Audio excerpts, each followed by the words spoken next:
Aujourd'hui, on va parler du piège dans lequel on tombe quand on attend le moment parfait pour agir.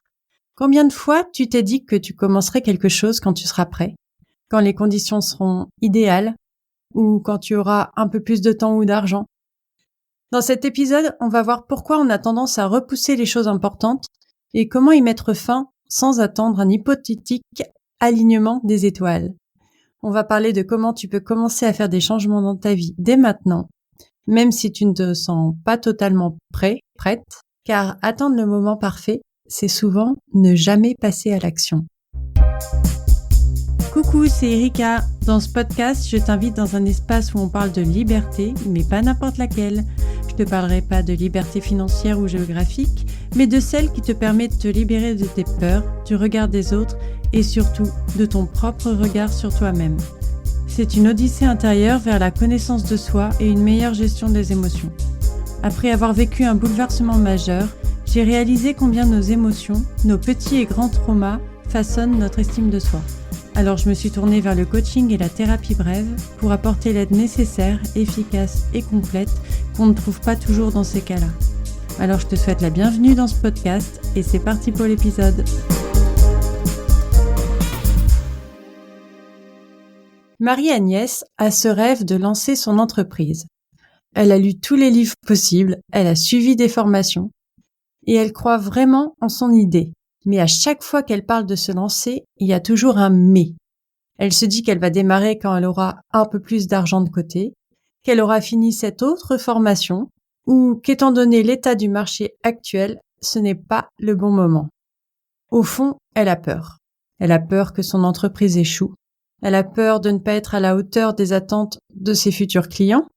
Elle a peur du jugement. Elle a peur de manquer. Et ces peurs la bloquent. Ils lui font hésiter et elle repousse sans cesse le lancement de son projet. Les mois passent et elle ne s'est toujours pas lancée. Par contre, elle voit les autres réussir. Lors de notre première séance, elle commence à comprendre que ce moment parfait, c'est une illusion qui l'empêche de franchir le pas. Alors on travaille ensemble pour déconstruire ses peurs, pour transformer ses « mais » en un plan d'action concret et on transforme ses peurs en problèmes. Et toi, tu peux en faire de même. Par exemple, si tu te dis « j'ai peur de manquer d'argent », alors tu peux te dire que le manque d'argent est un problème. Comment je peux faire pour m'assurer de ne pas en manquer? Si tu te dis « j'ai pas fini mes formations », ok, on le transforme en problème. Comment démarrer avec les ressources que j'ai à ma disposition? Quelles compétences j'ai déjà? Donc tu vois, le fait de transformer la peur en problème, tu vas plus te dire il y a des solutions, qu'est-ce que je vais mettre en place? Tu es plus dans l'action. Tandis que juste te dire j'ai peur de manquer d'argent ou j'ai peur d'autre chose, t'es pas en position active. Et forcément, tu vis avec cette peur sans chercher de solution. Donc Marie-Agnès, petit à petit, elle commence à voir que l'action, ça permet au final d'avoir moins peur. Quand on parle de ses peurs, de pas être à la hauteur ou du jugement des autres, je l'aide à prendre conscience de sa valeur et de ses valeurs, de sa vision, qui est par essence unique. Aujourd'hui, elle a lancé son entreprise. Elle sait maintenant que l'attente parfaite, c'est un piège, que c'est un piège qui t'immobilise, qui te bloque, qui t'empêche d'avancer. Et ce qu'elle a appris aussi, c'est que se lancer, même si c'est pas parfait, même si c'est pas comme on l'imaginait, c'est le meilleur moyen d'avancer et d'apprendre, de se réajuster au fur et à mesure, de s'améliorer chaque jour.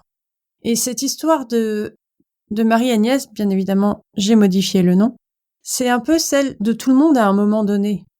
On se retrouve tous face à des choix, à des possibilités, et cette petite voix qui nous dit de pas attendre, de pas prendre de risques. Si on s'intéresse au fait que toujours repousser les choses impacte notre bien-être émotionnel, impacte nos relations, impacte notre bien-être mental tout court en fait. C'est pas juste une question de pas faire les choses à temps.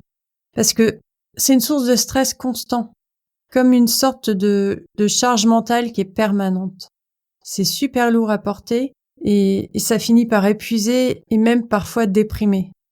C'est pour ça que c'est important de prendre conscience de ces moments où on repousse les choses, de comprendre pourquoi on le fait. Est-ce que c'est vraiment parce que les conditions ne sont pas idéales ou est-ce que c'est parce qu'on a peur de quelque chose. Je répète, est-ce que c'est vraiment parce que pour toi les conditions ne sont pas idéales ou est-ce que c'est parce que tu as peur? Prends le temps de réfléchir à ça parce que c'est vraiment le premier pas à faire pour briser ce cycle, pour commencer à avancer, à changer.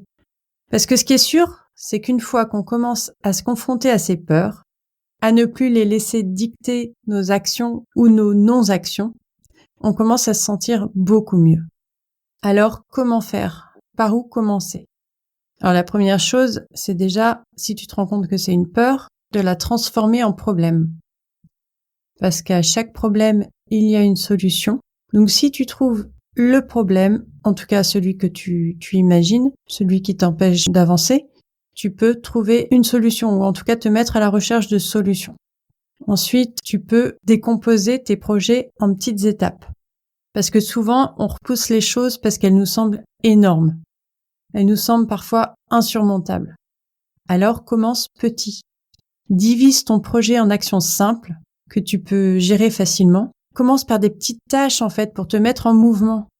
Et c'est du mouvement que viendra l'avancée parce que c'est un effet domino. Il suffit que tu en bouges un et tous les autres bougent. Une fois que t'es lancé, c'est vraiment le plus difficile. Même si c'est un petit quelque chose. En fait, il n'y a pas de petit quelque chose parce que un gros projet est fait de plein de petites étapes et donc ces étapes, elles te permettent d'avancer. Ensuite, ça c'est quelque chose qui revient beaucoup aussi, de se fixer des échéances qui ne sont pas réalistes ou alors de pas avoir du tout d'échéance d'ailleurs. Quand il n'y a pas de deadline, c'est facile de dire je ferai ça plus tard. Alors je te propose de te donner des deadlines, des échéances et de t'y tenir. Il y a une chose qui est pas mal aussi, c'est de faire un rétro-planning.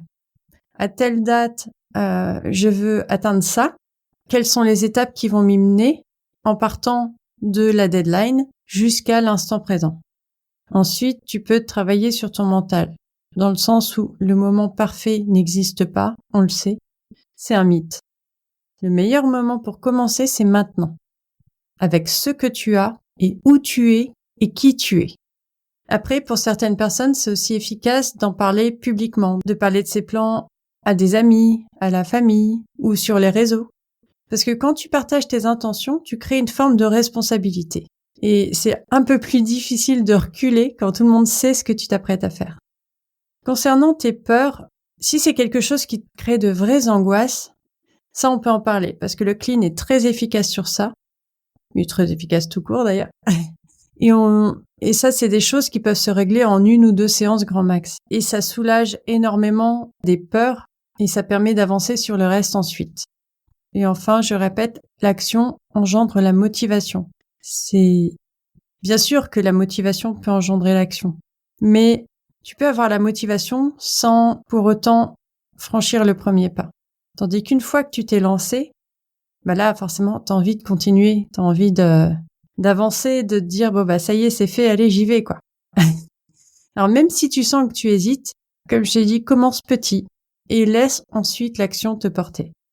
Si tout ça résonne avec toi et que tu sens que c'est le moment de changer les choses, et si tu sens que tu as besoin aussi, tu peux prendre un appel avec moi pour qu'on en discute, qu'on voit si un accompagnement peut être bénéfique pour toi, et si oui, comment. Et qui sait, c'est peut-être ça ton premier pas. Alors, pour récapituler, aujourd'hui, on a parlé de pourquoi on repousse les choses et comment cette attente peut être bloquante. On a parlé de comment dépasser cette fausse question de timing et que le moment parfait, c'est maintenant. C'est en agissant, même avec un premier petit pas, que tu commences à construire une dynamique. Alors ne laisse pas cette énergie, cette envie retomber.